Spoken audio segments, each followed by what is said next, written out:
93, alhamdulillah, eee, malam ini kita kumpul lagi di acara rutin kita pengajian 2 mingguan, masih dikit banget yang join-nya, tapi insyaallah mungkin masih belum selesai urusan di, rumah masing-masing.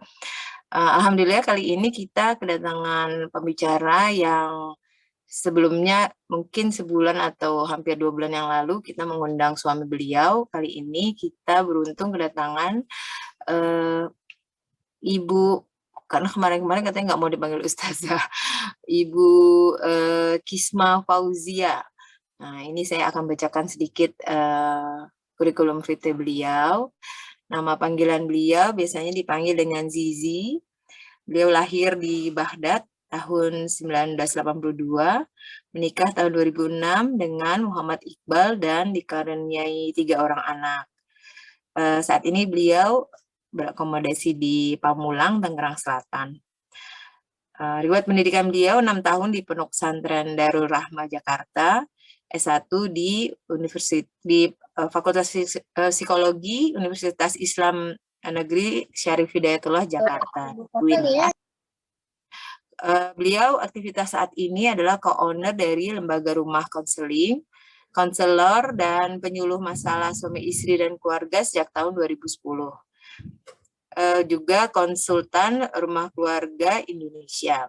Beliau dapat dihubungi di 0812 83 ini udah tua 83392884. Beliau juga ada alamat Instagramnya di @zizifauzia, Facebooknya di Zizi Fauzia juga, dan YouTube-nya Rumah Konseling Official.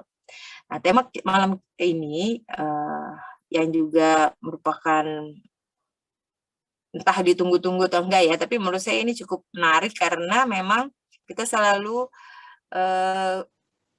kekurangan pencerahan ya atau update tentang gimana sih memelihara rumah tangga yang di usia kita yang udah pernikahan, mungkin ada yang 20 tahun, kayak Husein nih mau nikahin anaknya udah 20 tahun gitu kan, atau juga udah di atas 10 tahun, segala masalah keluarga silih berganti. Nah, kadangkala kemesraan itu juga hilang bersama dengan beban-beban kehidupan ya, apa itu di rumah tangga atau juga di pekerjaan sehari-hari. Jadi ini adalah refreshing buat kita.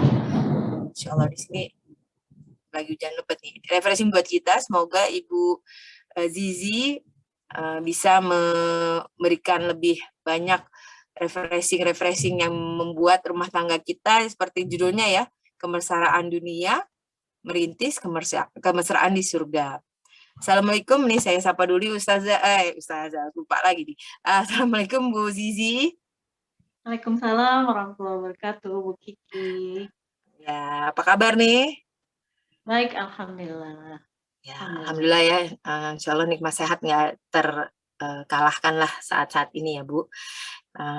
Mungkin itu pengantar sedikit dari saya untuk mempersingkat waktu dan juga semoga kita bisa lebih banyak nanti mungkin di diskusinya saja. Saya persilakan Ibu untuk memulai apa ya, ilmu dan refreshing buat kami kali ini. Ya, insya Allah nanti kita lanjutkan untuk yang lebih apa namanya ya, lebih advance lagi di tanya jawab. Silakan Bu. Baik, terima kasih banyak Bu Kiki, terima kasih Pak Fauzi dan Bu Nurul yang sudah mengundang saya kemari. Assalamualaikum warahmatullahi wabarakatuh. Alhamdulillah, alamin, wassalatu wassalamu ala asyrofil anbiya'i wal mursalin, wa ala alihi washabihi ajmain, amma ba'du. Saya sangat bahagia sekali bisa berada di antara Bapak Ibu sekalian, kakak-kakak deh kayaknya, soalnya saya kan junior ya, kelahiran 82. Saya masuk kuliah aja tahun 2000. Rada jiper nih saya. Masa orang lebih muda malah ceramahin orang yang lebih senior gitu, saya yang malu nih gitu.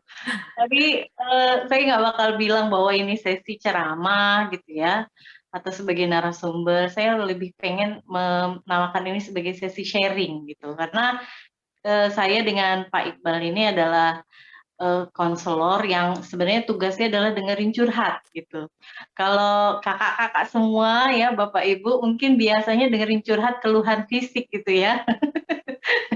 Para dokter tuh kan ngeluh dengar ini keluhan apa segala macam ya gitu ya. Bahkan yang nggak berkaitan dengan sakit fisik aja bisa curcol tuh ya, keluar tuh tentang apa yang dirasain gitu di hatinya gitu. Tapi kami di sini ya kurang lebih 10 tahunan lah ya kami betul-betul memberi label profesi kami sebagai konselor itu ya segala drama dunia rumah tangga lah kami udah pernah denger gitu ya. Makanya kami nggak pernah nonton sinetron, apalagi nonton India gitu ya. Karena yang kami dengar dari klien-klien kayak itu lebih dramatis gitu ya. Jadi udah nggak seru lagi tuh yang ada di TV gitu ya.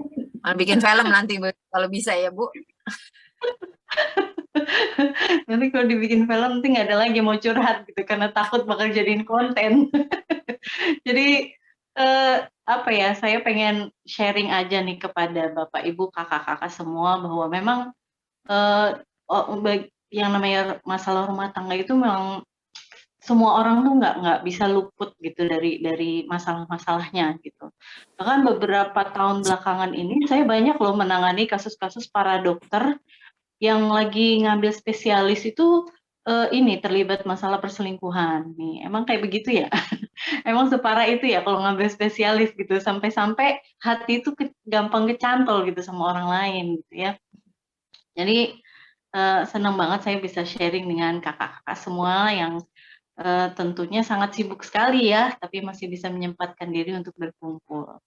Nah, topik ini sebenarnya saya juga nggak pantas banget ya ngomongnya karena usia pernikahan kami aja baru berapa, 15 tahunan lah ya. Anak kami yang sulung aja masih kelas 3 sanawiyah gitu di pesantren. Jadi belum tahu tuh seperti apa dinamika usia pernikahan yang 20 tahun, apalagi ke atas gitu. Tapi dengan banyaknya klien kami yang dari usia pernikahan 3 bulan sampai yang ada pernikahannya itu usia 50 tahun, ada loh klien kami yang usia pernikahannya 50 tahun itu kebanyakannya justru masalahnya sama gitu, yaitu di masalah komunikasi, masalah fondasi kepercayaan gitu ya, lalu kejenuhan. Nah, ini mungkin kaitannya sama topik hari ini adalah gimana sih caranya supaya menumbuhkan lagi gitu rasa-rasa cinta dan sparkle-sparkle di dalam rumah tangga yang mungkin udah agak luntur nih setelah anak-anak udah gede gitu ya. Nah, ini sebelum masuk ke dalam tips-tipsnya itu saya pengen kasih tahu dulu bahwa banyak banget ya rumah tangga itu yang mengeluhkan bahwa saya tuh kenapa ya nggak ngerasa nyaman, nggak ngerasa terbuka sama pasangan gitu ya. Terus saya tanya, memang kesehariannya komunikasinya kayak gimana? Ya kami ya kayak rutin biasalah, nanyain anak-anak, kemudian nanyain rutinitas keseharian gitu ya, anak-anak sekolah dan begitu aja. Terus saya tanya, kapan terakhir kali pacaran berdua? Gitu. Maksudnya apa nih? Pacaran berdua gimana nih? Ya pacaran betul-betul keluar rumah hanya berdua dan yang dibahas selama keluar itu adalah bukan tentang urusan anak, bukan tentang urusan rumah tangga. Kalau saya korek kayak begitu mereka jadi mikir, kayaknya nggak pernah deh kayak begitu, gitu ya. Terus kalau saya tanya misalnya, seberapa sering kalian memuji, saling memuji gitu. Kata dia, ya saya mah sering muji gitu. Kapan? Kapan terakhir kali muji? Ya kayak bulan lalu aja, saya kan beliin suami saya pakaian baru, cakep, kemeja. Itu saya udah kasih itu dari kapan tahu. Tapi baru sebulan lalu dia pakai. Terus setelah dia pakai, saya puji dong. Oke, gimana pujiannya? Saya bilang, tuh kan Bi, cakep kan? Kenapa sih dia kemana-mana nggak dipakai? Udah dibilangin juga, suruh dipakai kan ganteng kalau gitu. Makanya lah dengerin istri. Terus saya bilang, jadi ibu pikir itu pujian. Loh iya kan? Kan saya puji bilang dia ganteng. Tapi ibu menyerang dia. Ibu melecehkan selera dia. Yang ibu pikir bahwa selera ibulah yang terbaik. Sampai-sampai ibu bilang, tuh kan dari dulu udah dibilangin gitu. Seolah-olah suami ibu adalah sama aja kayak anak ibu yang nggak mau dengerin ibu, nggak nurutin apa kata ibu. Itu bukan pujian, Bu. wajarlah kalau kemudian ketika ibu memuji seperti itu, dia bukannya malah berterima kasih karena sudah dibelikan baju, dia bukannya senang karena dipuji, tapi dia malah menjauh. Gitu. Dan inilah yang seringkali orang nggak sadar bahwa ternyata ya, komunikasi yang seharusnya mengeratkan, mengikat, mendekatkan hati itu malah dijadikan sesuatu yang nadanya menyerang. Nah, komunikasi yang seperti apa sih yang menyerang itu? Yang nadanya menuduh, menyalahkan, membandingkan, mempertanyakan, menyepelekan, meremehkan, gitu ya, meragukan, itu adalah nada-nada yang malah membuat orang yang kita ajak bicara akan menjauh. Selain dia menjauh, dia juga membuat benteng di hadapannya, seolah-olah dia akan takut diserang oleh kita, sehingga dia berusaha banget untuk memberikan jarak gitu dengan kita. Makanya rumah tangga nih yang hari-harinya diisi dengan komunikasi yang tipe seperti itu, sindiran ya, pengen mengkritik tapi memakai sindiran. Misalnya ya, suami yang seharusnya pulang itu jam 5, ternyata sampai rumah malah jam 9. Bukannya disambut hangat, si istri malah bilang, "Ya Allah, ayah ya, gini hari baru pulang ya. Ya Allah, kenapa nggak sampai besok aja sih? Nggak usah pulang aja sekalian, apa susahnya sih?" Itu kan sindiran gitu. Tapi nadanya menyerang dan itu sama sekali hostile, maksudnya itu sama sekali sikap memusuhi, bukannya hangat menyambut gitu ya, bahwa bersyukur pasangan sudah pulang dengan selamat, ini malah disindir.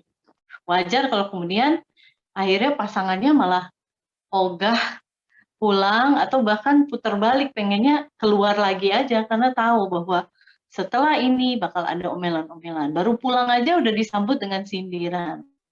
Ya, apalagi nanti gitu ya, akhirnya rasanya nggak nyaman. Makanya rules number one untuk supaya rumah itu senantiasa hangat rasanya, mesra gitu ya, banyak bercanda, terbuka, aman gitu ya, itu adalah komunikasi yang bukan nadanya menyerang, tapi welcome gitu ya. Jadi nggak gampang memang merubah pola komunikasi kita yang udah belasan tahun, puluhan tahun yang nadanya negatif terus dirubah jadi positif, nggak gampang. Tapi inilah pentingnya kita dalam keseharian kita tuh belajar untuk mindful. Sama kayak kakak semua Bapak Ibu yang biasanya mengedukasi pasien untuk memperhatikan kesehatan, mengawalinya dengan makanan yang sehat, minuman yang sehat. Kan selama ini orang makan apa aja yang ada di depan dia. Nah, gimana cara mengedukasi dia untuk supaya bisa makan yang mindful, menyadari apa ini kandungan gizi makanannya. Kira-kira benefitnya apa kalau misalnya kita menghindari makanan ini atau menjauhinya misalnya. Itu adalah latihan untuk mindful. Nah, begitu juga dengan keseharian kita di dalam rumah gitu. Kita harus belajar mindful dengan apapun yang kita ucapkan, dengan bagaimana ekspresi muka kita, dengan bagaimana gestur tubuh kita. Kalau kita kesehariannya bilang I love you, aku sayang sama kamu, aku kangen sama kamu, tapi muka kita sama sekali nggak menampakkan itu, ya. Bahkan kata-kata I love you itu kayak keseharian aja, itu adalah kalimat penutup ketika ditelepon misalnya. Itu udah nggak ada lagi rasanya, nggak ada lagi rasa hangat itu gitu. Makanya kita harus betul-betul mindful. Ketika kita mengatakan sesuatu harus benar-benar dari hati, gitu ya. Terus rules number 2 supaya kita bisa menjadi lebih hangat adalah kita coba terapkan 5 bahasa cinta. Mungkin kakak-kakak pernah dengar ya, 5 languages of love, 5 bahasa cinta yang dibuat oleh Dr. Gary Chapman ya, pakar psikologi keluarga.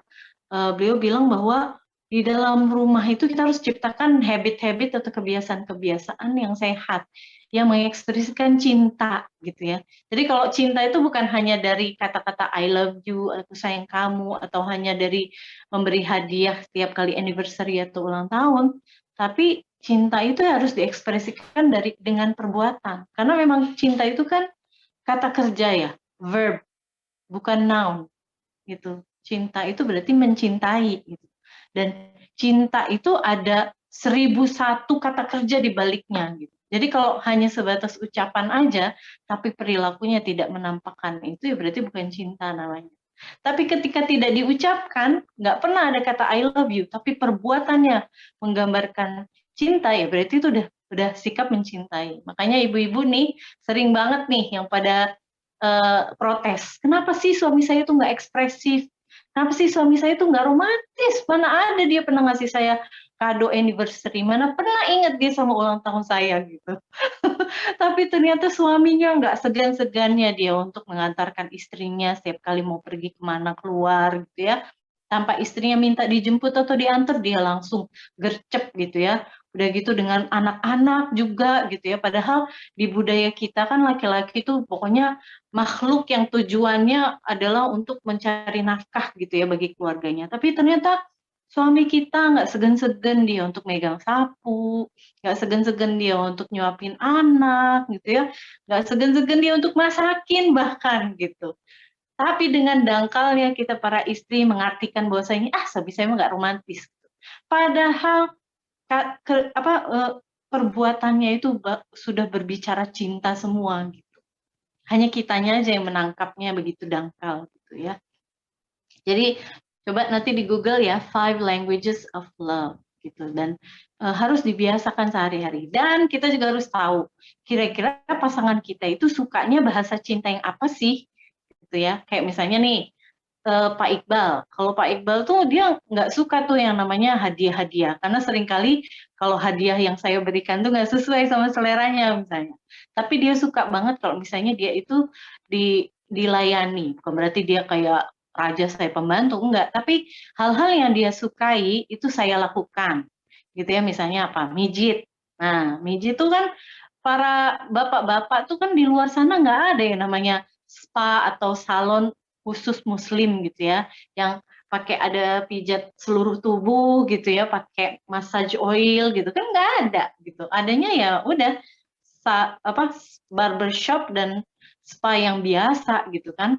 Nah, kita nih para muslimah yang bisa tuh memberikan layanan itu di rumah dengan spesial, itu akan menjadi sesuatu yang sangat-sangat berkesan gitu di hati suami kita. Makanya kita harus tahu nih bahasa cinta pasangan kita apa gitu ya, tanyain gitu. Sayangku, ini ada 5 bahasa cinta nih. Kamu sukanya yang mana nih? Kalau kita udah tahu apa yang disukai dia, kita sering lakukan. Ya, terima kasih. Selalu merasa dicintai kayak gitu ya. Oke, kemudian rules number 3. Rule number 3 adalah kalau misalnya kita mau membahas masalah, mau mengkritik, pengen komplain ya, mau memberikan saran, itu ada aturannya. Tolong jangan lakukan itu, jangan komplain, jangan ngomongin masalah yang berat ya, jangan mengkritik itu di 5 waktu haram. Ya, 5 waktu haram ini bukan menurut syar'i ya, tapi menurut saya. 5 waktu haram yang pertama apa? Jangan pas lagi lelah. Ya, misalnya kita baru pulang kerja nih, udah lagi lowbat nih, udah begitu banyak beban gitu dari tempat pekerjaan, pulang ke rumah tiba-tiba harus membahas sesuatu yang berat gitu. Misalnya nih, kira-kira Idul Fitri besok nih kita harus kemana ya? Itu kan berat tuh. Harus mikirin biaya, harus mikirin waktu, harus mikirin cuti gitu kan, stressful. Padahal kita sendiri lagi lowbat. Nah, ini nggak bakal ada solusi nih kayak gini. Jadi hindari pembahasan yang berat-berat. Kalau kita lagi capek, nyambut pasangan pulang kerja misalnya, atau kita juga dalam kondisi sama-sama baru pulang kerja, apa yang harus dilakukan? Ya istirahat, ya cas baterai gitu ya. Dengan apa? Paling gampangnya adalah pelukan. Gitu ya. Mungkin mandi dulu kali ya, kalau misalnya baru dari klinik atau rumah sakit ya harus mandi semua dulu bersih barulah pelukan gitu. Minimal 20 detik. Nah, mungkin kakak-kakak semua karena di bidang kedokteran tahu lah ya benefitnya apa kalau pelukan itu. Ada oksitosin keluar, ada dopamin keluar, imunitas juga meningkat. Ini katanya ya, karena saya baca doang. Jadi katanya imunitas juga meningkat kalau berpelukan minimal 20 detik. Sambil kita membisikkan di telinga pasangan kita, sayang, alhamdulillah ya, kamu udah pulang dengan selamat. Capek ya, yuk kita rehat dulu yuk. Kita golek-golek dulu ya, kata orang Medan kayak gitu. Jadi bukannya kita langsung mikir, oh di rumah nih apa nih yang harus kita review nih, anak-anak ngapain aja gitu, atau tugas mereka udah dikerjakan apa enggak gitu. Itu terlalu berat tuh. Lebih baik kita rehat dulu, rileks dulu, peluk anak-anak gitu ya, ajakin bercanda, ceritain hal-hal yang lucu gitu, sehingga suasananya jadi hangat gitu ya. Nah kemudian apa lagi?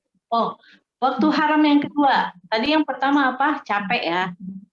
Kedua adalah jangan membahas masalah, jangan mengkritik, jangan komplain di saat kita lapar. Perut kosong, hati kosong, otak nggak bekerja gitu ya. Jadi kalau mau bahas masalah tuh mendingan kalau udah kenyang deh. Bahkan jangan ngomongin masalah ketika lagi makan, karena langsung appetite langsung hilang, selera makan langsung hilang. Ya, yang ketiga adalah jangan pas lagi ngantuk. Kalau lagi ngantuk kan otak udah robek nih ya, otak udah mulai pengennya di shutdown aja, di istirahat. Kalau pilotok kita malah ngomongin yang berat-berat. Kalau pilotok di atas tempat tidur, di atas bantal, itu kita pengen yang ngobrolnya itu kasih kabar baik aja. Yang ringan-ringan aja, jangan yang berat-berat, dan jangan juga yang kabar buruk. Karena itu akan berpengaruh kepada kenyenyakan tidur, ya. Jangan sampai kita malah gelisah sebelum tidur, gitu ya. Yang keempat, kalau kita mau mengkomunikasikan komplain, kritik, atau masalah, harus di momen ketika perhatian kita tidak terbagi. Jadi undivided attention, ya. Jadi hindarkan tuh membahas masalah ketika perhatian kita lagi terbagi. Misalnya apa? Lagi nonton TV, megang HP, ngerjain laptop, atau kita lagi masak atau nyetrika, gitu ya. Pokoknya kita letakkan semua dulu kerjaan itu, terus kita ngobrol lah sama pasangan kita. Dan kalau kita misalnya ngelihat pasangan kita lagi terbagi perhatiannya, kita minta waktunya. Yang ada sesuatu yang mau saya bahas nih. Kelihatannya kamu lagi sibuk di HP. Kalau udah selesai, tolong kasih tahu ya, karena aku mau ngomong. Nah, ini adalah cara respect terhadap pasangan, bahwa kita jangan egois, memandang bahwa ini kan sesuatu yang penting, harus selesai saat ini juga. Nggak bisa. Kita juga harus hormati bahwa pasangan kita lagi mengerjakan sesuatu mungkin yang lagi prioritas bagi dia. Makanya ini respect. Nah, kemudian yang kelima, ada anak-anak nggak ya di situ? Yang kelima ini adalah tolong ibu-ibu ya, ternyata salah satu masalah ya, kenapa perempuan sulit katanya untuk klimaks atau orgasme, itu katanya pengaruhnya karena memang dia otaknya itu sulit untuk fokus. Dan saya baru tahu ternyata organ yang paling penting sebenarnya dalam jima ya, antara suami istri itu adalah otak sebenarnya, bukan hanya kelamin aja gitu. Kenapa? Butuh kefokusan gitu. Harus mindful, harus in the moment gitu. Makanya ketika misalnya sedang berduaan, mesra-mesraan gitu ya di kamar, tolong lupakan dulu, singkirkan dulu tuh segala omongan tentang tagihan lah, segala omongan tentang cicilan lah, segala omongan tentang SPP anak-anak lah gitu. Sekarang momennya adalah untuk kalian berdua pacaran di kamar. Kayak gitu ya. Nah, itu ya 5 hal nih yang perlu diterapkan di dalam rumah tangga supaya kita bisa menghindari itu yang namanya rasa tidak nyaman, rasa tidak aman. Karena kalau dalam hierarki kebutuhan manusia ya, kebutuhan paling dasar manusia itu kan kebutuhan fisiologis ya. Makan, minum, istirahat, seks ya, tidur, itu kan kebutuhan paling dasar manusia. Kalau kurang dari kebutuhan yang seharusnya itu bisa agak miring gitu hidupnya gitu ya, nggak stabil gitu. Bisa ada penyimpangan lah yang jelas. Tapi kalau kebutuhan di atas biologis itu adalah rasa aman, security, bukan satpam ya, secure, rasa aman. Dan amannya itu bukan aman yang dimaksud di sini itu bukan hanya aman dari peperangan atau aman dari bencana atau kriminalitas, bukan. Tapi aman dari penyerangan secara psikologis juga gitu ya. Kan Bapak Ibu, kakak-kakak tahu kan ya gimana sih rasanya ketika kita masuk ke sebuah kelompok atau ke sebuah ruangan, tapi keberadaan kita itu nggak diakui di situ. Kita dianggap kayak nggak ada gitu. Pasti nggak enak banget kan rasanya gitu. Apalagi kalau misalnya orang-orang selain nggak nganggep, mereka juga malah menjatuhkan kita misalnya.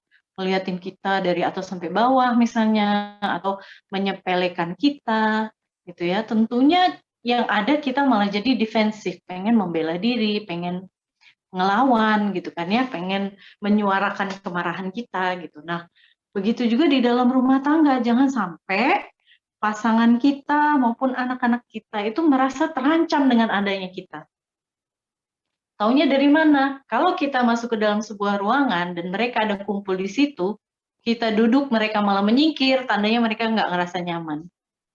Gitu. Makanya kita coba ini ya, kita coba inget-inget ya. Kira-kira kita kayak begitu nggak ya? Anak-anak tuh pengennya menjauh nggak ya dari kita gitu. Suami kita atau istri kita pengennya menjauh terus nggak ya dari kita kalau kita lagi ada di ruangan yang sama gitu. Tandanya kurang adanya sakinah di situ. Ya, kurang adanya keamanan, kenyamanan gitu. Hanya kita harus muhasabah nih gitu. Apakah dari sikap saya, apakah dari ekspresi saya, apakah dari perkataan saya yang membuat orang-orang itu jadinya nggak nyaman gitu. Makanya kalau sudah terjadi kesalahan, sudah mulai ngerasa nggak nyaman, lebih baik kita awali ya perubahan itu dengan meminta maaf. It's never too late to apologize. Nggak akan pernah telat untuk meminta maaf, lalu mengakui bahwa saya ada kekurangan. Ayah ada kekurangan nih. Sepertinya ayah kurang kurang ada kesempatan ya untuk main sama kalian. Ayah sibuk kerja misalnya. Atau maafin ibu ya gitu. Atau kita juga ngomong sama pasangan kita. Yang maaf ya yang kalau misalnya kita ini kayaknya terlalu kelelahan terus sehingga kita kurang waktu untuk ngobrol. Gitu. Gimana kalau besok-besok kita begini dan begini gitu ya. Ya, jadi awali segala perubahan itu dengan apologize dulu, minta maaf dulu. Dan kita nggak perlu bersalah dulu kok untuk minta maaf. Sekedar membuka ucapan supaya lebih nyaman aja, maaf itu adalah pintu untuk supaya seseorang itu lebih melunak gitu. Ya, jadi itu. Nah, sekarang gimana caranya ya supaya rumah tangga itu yang agak yang kayaknya bosen, terus gini-gini aja, nggak ada sesuatu yang beda, itu bisa hangat kembali, bisa fun kembali gitu ya. Kalau saya melihatnya bahwa ada 3 elemen yang perlu diingat ya dalam rumah tangga itu. Pertama adalah bonding. Bonding itu adalah ikatan. Ya, kalau rebonding itu kan di salon ya, ngelurusin rambut. Ini bonding. Mengikat gitu ya. Bonding, terus kedua adalah element of newness.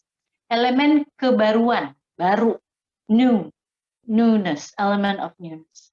Terus yang ketiga adalah element of curiosity. Nah, ini 3 aspek nih. Curiosity itu adalah rasa ingin tahu gitu. Nah, 3 aspek ini nih yang saya melihat bahwa dalam rumah tangga itu harus terus dijaga ya. Yang pertama adalah bonding itu apa? Ya ikatan hati gitu. Seberapa kuatkah ikatan hati kita dengan pasangan kita? Apakah kita lebih sering kayak orang tinggal di kos-kosan?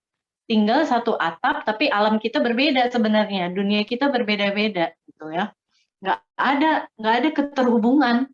Ya, kita hanya dipertemukan ketika kita makan, ketika kita di toilet gitu ya.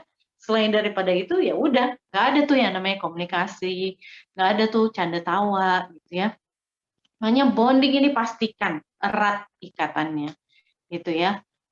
Gimana dong caranya? Tadi saya udah kasih tips 5 languages of love itu dirutinkan. Lalu apalagi ya, jangan segan-segan untuk mengekspresikan rasa sayang kita, rasa keingintahuan kita kepada pasangan kita gitu ya. Kayak misalnya kita nih mau berangkat kerja, pastikan bahwa semua anggota keluarga di dalam rumah kita nih yang merupakan VVIP di dalam hidup kita, very very important person ya di dalam hidup kita itu tahu dan sadar bahwa mereka ini dicintai.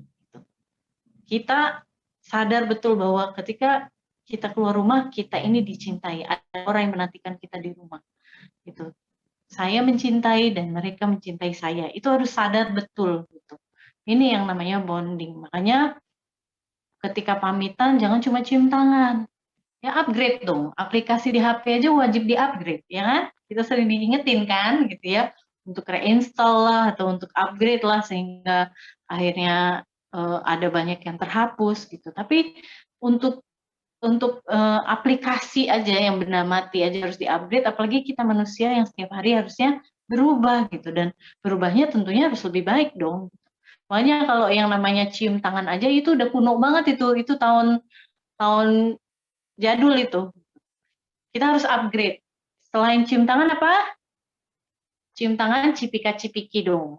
Ya, jangan hanya orang pacaran aja yang cipika-cipiki. Kita harus mengalahkan orang-orang pacaran ya.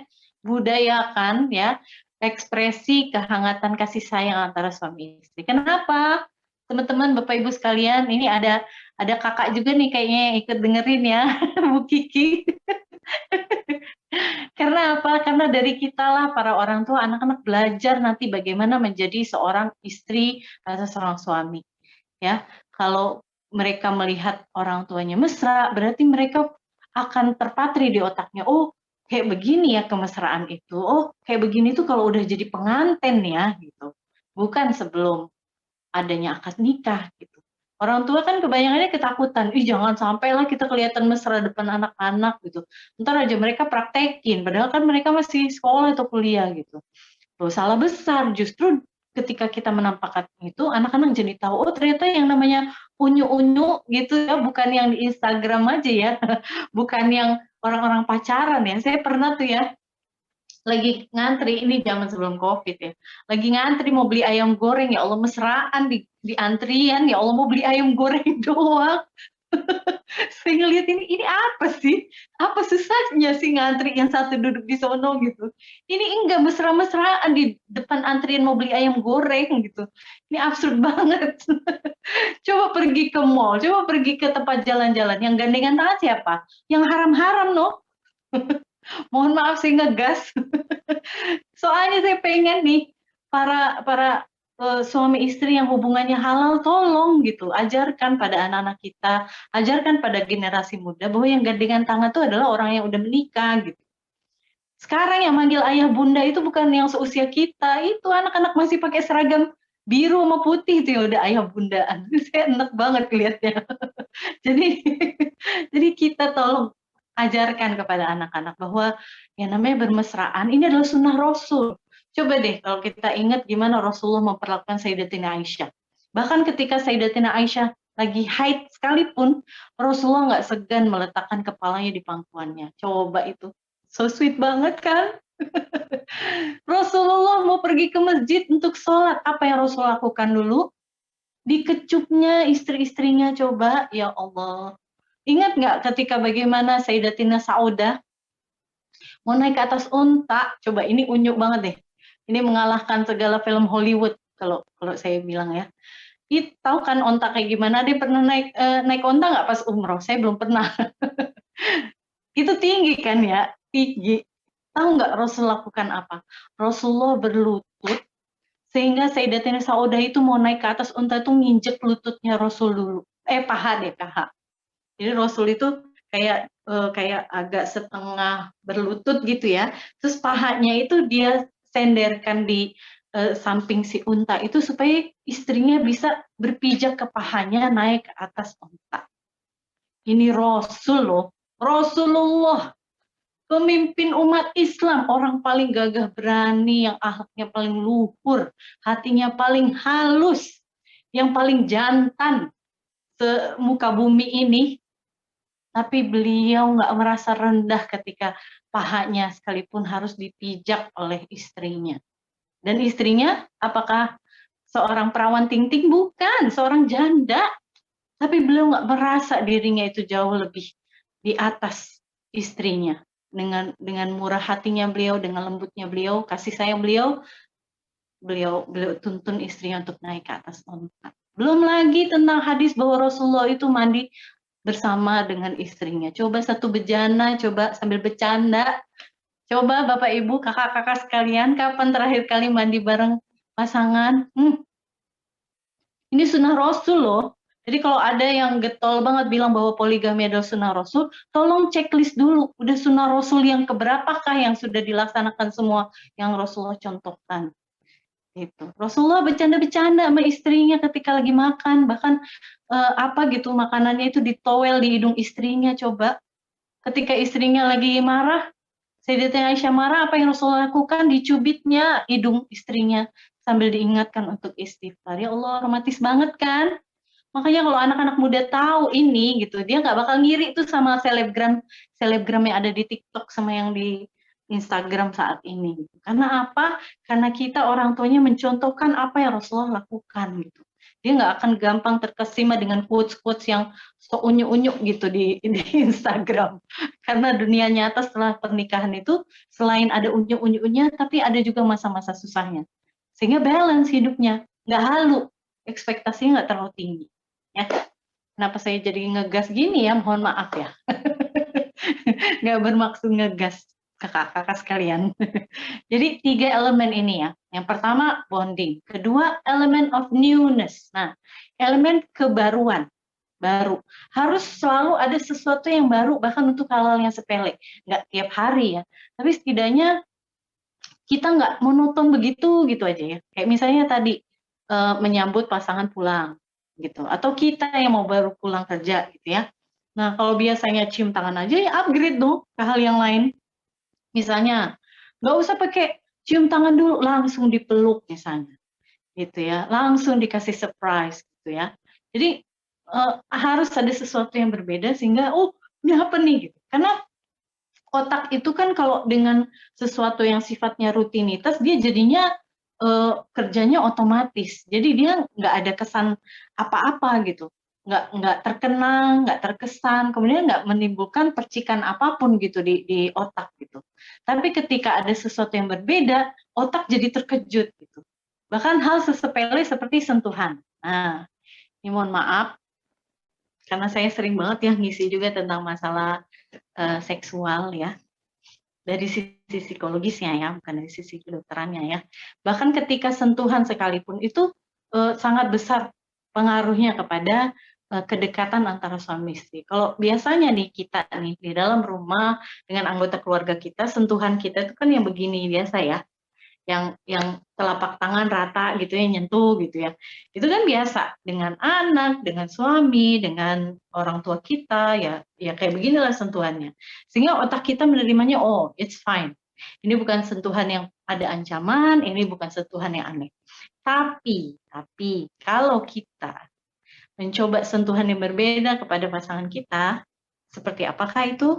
Contohnya, ketika misalnya kita menyentuh pasangan kita bukan dengan telapak tangan kita dan permukaan ini semua, tapi kita menyentuhnya dengan ujung-ujung jari kita, ngambang, lalu pelan-pelan, bahkan sentuhan sesepele kayak dari ujung lengan sini sampai ke ujung jari aja, itu kita efeknya adalah nantinya akan merinding gitu ya, bulu kuduk jadi berdiri. Kenapa? Karena otak bingung, ini apa nih?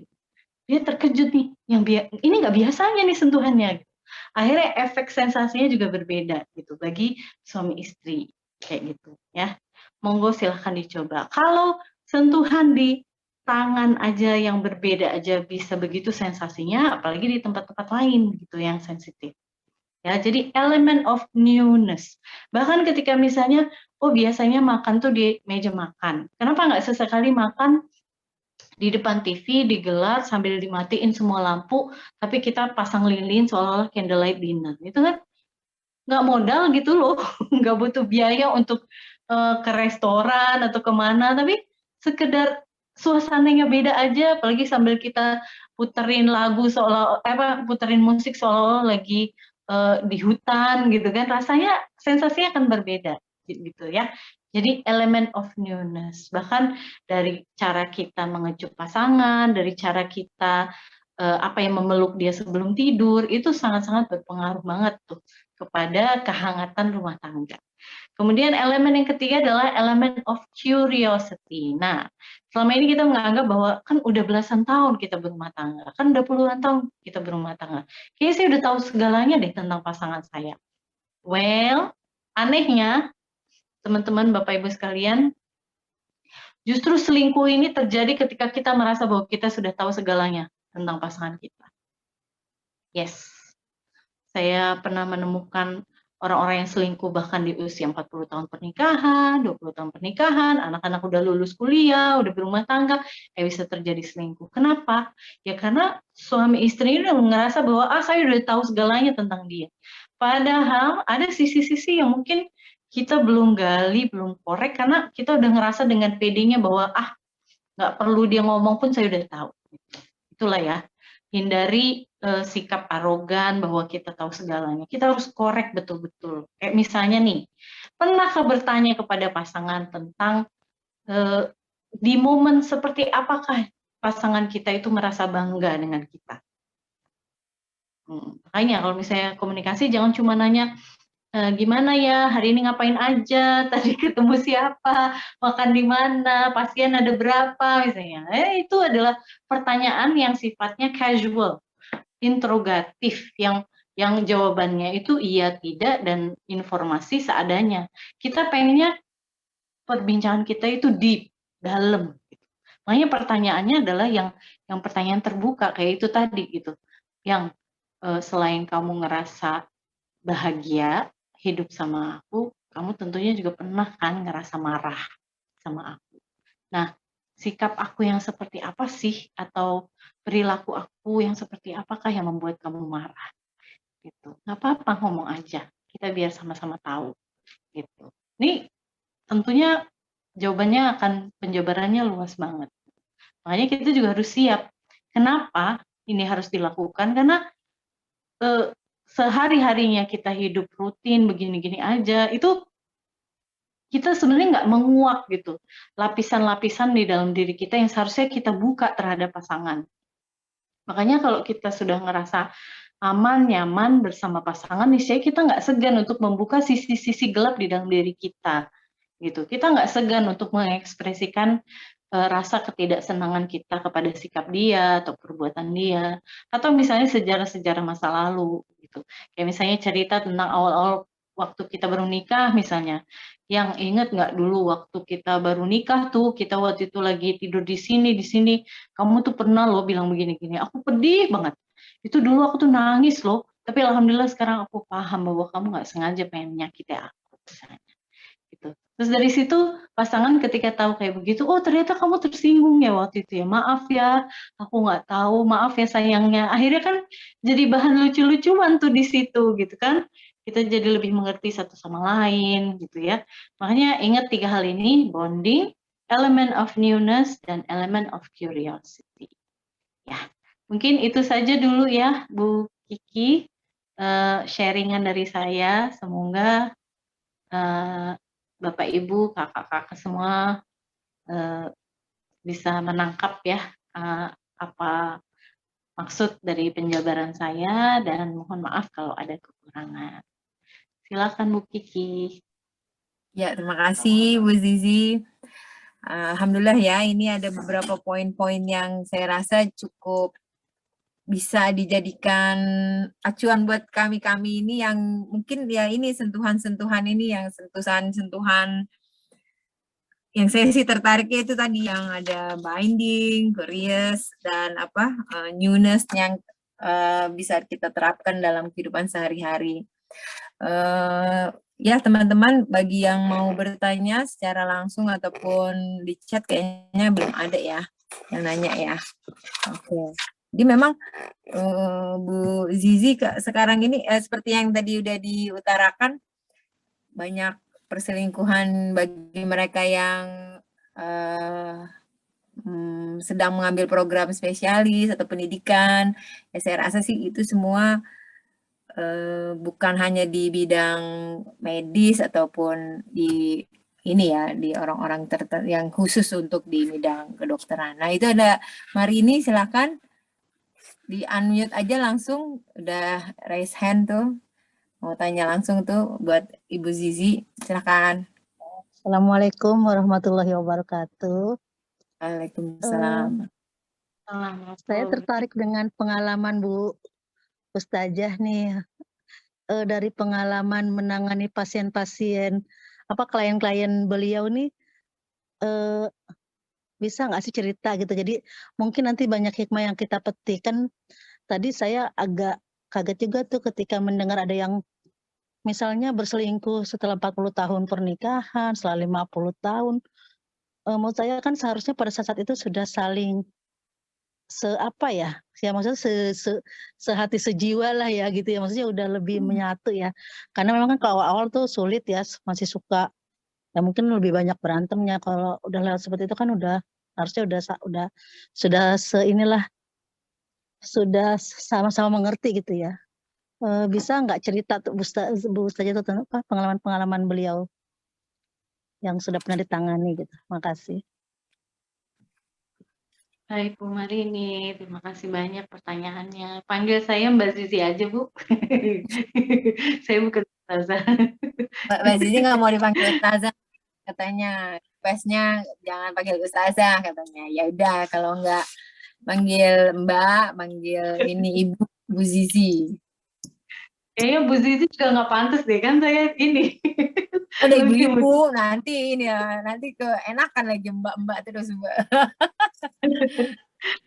Baik, Oke, tentang pengalaman konseling ya. Ya memang kadang menyedihkan ya di usia-usia pernikahan yang seharusnya sudah mulai fokus dengan akhir hayat gitu ya, memikir gimana ini di akhir penutup hidup yang seharusnya banyak-banyak ibadah, kembali ke agama, ini kok malah menyimpang gitu. Tapi ya ini tadi, orang banyak juga alasannya kenapa mereka bertahan menikah sekian lama, karena memang alasan anak-anak. Ada juga yang karena memang ngerasa bahwa ya udah deh, emang takdir saya kayak begini gitu. Tapi di dalam dirinya dia merasa kekeringan. Akhirnya ketika ada kesempatan, ketika ada celah, ketika ada orang yang datang menggoda, dia tergoda gitu. Akhirnya dia termakan gitu dengan godaan itu, atau dia memang betul-betul niat untuk cari pelampiasan gitu di luar. Makanya menyedihkan sekali. Inilah pentingnya keimanan ya. Cara kita self control, menjaga diri, mengendalikan diri dari hawa nafsu gitu ya. Betul tadi Bu Kiki bilang bahwa nggak cuma orang yang berprofesi di bidang medis aja. Memang iya betul. Tapi yang jelas kalau lagi dalam kondisi yang stres, kita sedang disibukkan dengan sesuatu sehingga kita jadi kurang mendapatkan kehangatan dari keluarga, entah itu karena LDR kah, entah itu karena studi lagi, entah itu karena beban pekerjaan yang berat gitu ya. Seperti misalnya naik jabatan kah atau apa, itu kita jadi renggang hubungan dengan keluarga dan akhirnya itu tadi gampang tergoda gitu dari luar gitu. Tapi ingat, selingkuh kadang bukannya dengan tidak sengaja ya, memang diperhitungkan gitu. Karena banyak sekali klien-klien saya yang bahkan selingkuh itu 2 tahun, 3 tahun tanpa ketahuan pasangannya gitu. Betul-betul merencanakan gitu kapan bisa check-in ke hotel tanpa ketahuan gitu ya sama istrinya atau suaminya gitu ya. Jadi sebenarnya nggak ada sebenarnya selingkuh yang nggak sengaja itu. Jadi memang betul-betul dia cari kesenangan di luar, bukannya dia sibuk mencari bagaimana memperbaiki hubungan di dalam rumahnya, dia malah cari kesenangan di luar. Seperti itu. Jadi awal-awal ya Bu ya, pengalaman saya sebagai konselor tuh ketika dengar begitu banyak kasus selingkuh, saya jadi parno sama Pak Iqbal. Saya jadi curiga gitu ya. Sampai saya mimpi buruk loh, beberapa hari itu saya mimpi buruk bahwa Pak Iqbal nikah lagi di pelaminan gitu ya. Suatu waktu saya mimpi lagi bahwa Pak Iqbal tiba-tiba ngabur gitu, nggak pulang gitu sama perempuan lain. Itu gara-gara saya dengerin kasus-kasus selingkuh itu gitu. Tapi pelan-pelan kita sudah bisa membedakan ya antara dunia konseling dengan dunia pribadi, sehingga pelan-pelan kita bisa tuh mengendalikan diri gitu. Tidak terlalu terlibat dengan kasus-kasus yang kita tangani. Seperti itu. Mungkin itu jawaban dari saya Bu Marini. Terima kasih pertanyaannya. Biasanya sebagian besar permasalahan rumah tangga itu karena apa sih? Karena apa kalau yang pernah Ibu tangani itu? Kalau saya melihatnya bahwa kurangnya pemahaman peran di dalam rumah tangga ya. Jadi ketika mau menikah aja, dia berharapnya itu untuk dibahagiakan. Pokoknya saya bilang bahwa kalau misalnya saya ngisi seminar pranikah ya, saya bilang bahwa teman-teman semua ini kan pengen banget nikah, tapi udah benar belum pandangannya tentang pernikahan? Jangan kalian pengen menikah itu ya karena pengen jadi kayak di selebgram itu, bisa bikin konten-konten lucu, bisa mesra-mesraan, senderan gitu ya. Kalau nangis ada yang ngusap air mata gitu ya. Eh, itu kan yang anak-anak muda taunya begitu ya gitu ya. Padahal kan Gila. iya, padahal kita tahu sendiri gimana rumah tangga itu lebih banyak mungkin tangisan dan dramanya gitu dibandingkan unyuk-unyuknya gitu. Makanya banyak sekali ya rumah tangga yang saya temui bermasalah ketika saya tanya, sudah baca buku pernikahan apa, sudah pernah ikut penataran nggak, pernah ikut seminar pranikah, dan mereka kebanyakan jawab nggak pernah. Itu ibarat kayak orang disuruh terjun ke laut, tapi sama sekali nggak diberikan perbekalan gimana caranya napas pakai tabung oksigen dan sebagainya gitu. Hanya edukasi sebenarnya, edukasi pernikahan ini penting banget. Nggak hanya dari sisi fikihnya saja, nggak dari sisi tentang syar'inya aja gitu, tapi dari semua aspek kayak manajemen finansialnya, dari sisi kedokterannya, dari sisi psikologisnya gitu ya. Karena lucu banget ketika saya tanya gitu ya, rumah tangga nih ya bermasalah gitu, berantem. Selama 2 tahun tuh nggak ngomong sama sekali secara langsung. Ngobrolnya hanya lewat WA. Ketika saya tanya, emang kenapa? Kalian LDR? Enggak, kita tinggal satu atap, cuma beda kamar katanya. Udah gitu, apa susahnya sih ngobrol? Soalnya setiap kali kalau kita ngobrol, yang ada kita malah berantem. Mendingan ngetik aja di WA, setidaknya bisa terbaca semuanya. Kalau misalnya kita ngomong, kita pengennya didengerin, tapi nggak ada yang mau dengerin. Gitu ya. Nah ini nih kan masalah besar dalam rumah tangga ya kayak gitu, pengennya dibahagiakan, pengennya didengerin, dimengerti gitu ya. Dan anehnya ya, orang-orang banyak bermasalah ketika melihat bahwa kalau ada sesuatu yang beda dari pasangan itu berarti salah gitu. Aneh banget kan? Padahal sesuatu yang beda itu berarti menjadi kesempatan buat kita supaya pandangan kita makin luas, supaya main kita lebih jauh gitu ya. Kayak saya nih, saya orang Jawa Betawi nih. Ayah saya orang Gresik, Jawa Timur. Ibu saya orang Betawi. Saya dibesarkan dalam budaya ya Jawa gitu ya. Sedangkan Pak Iqbal orang Minang. Orang Minang yang cara dia dibesarkan itu di adat Sumatera gitu. Yang jelas sangat berbeda sekali dari saya gitu. Nah, ketika di awal pernikahan, Bapak Ibu saya 2 tahun awal pernikahan itu saya nangis melulu loh tiap hari.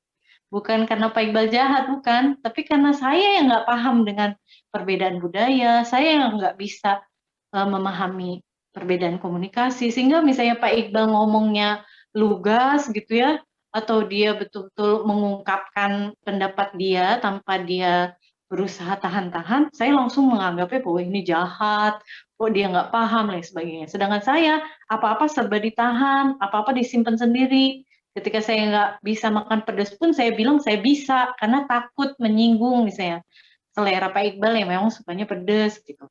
Makanya edukasi kayak begini nih yang perlu ditanamkan ke anak-anak sehingga nanti nak kalau kamu ketemu perbedaan-perbedaan kebiasaan, kebudayaan, perbedaan pandangan misalnya di dalam rumah tangga itu bukan berarti sesuatu yang salah, bukan berarti keluarga kita lebih benar daripada keluarga dia, gitu loh.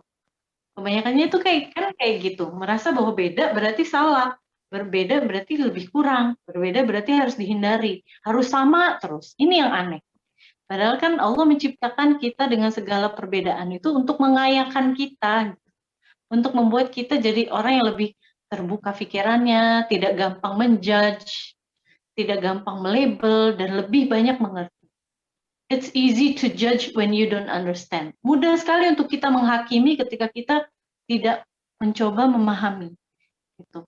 Kalau misalnya Bapak Ibu di dalam kehidupan Bapak Ibu, misalnya orang tua kan udah sepuh-sepuh ya, apalagi yang punya penyakit kronis, itu cenderung psikologisnya itu kan yang entah itu down karena dia ada depresi karena penyakit kronis, atau juga agresif yang sering ngomel, yang kalau kita bawain apa aja salah misalnya, terus seringkali komentar atau kritik yang nggak enak-enak gitu ya.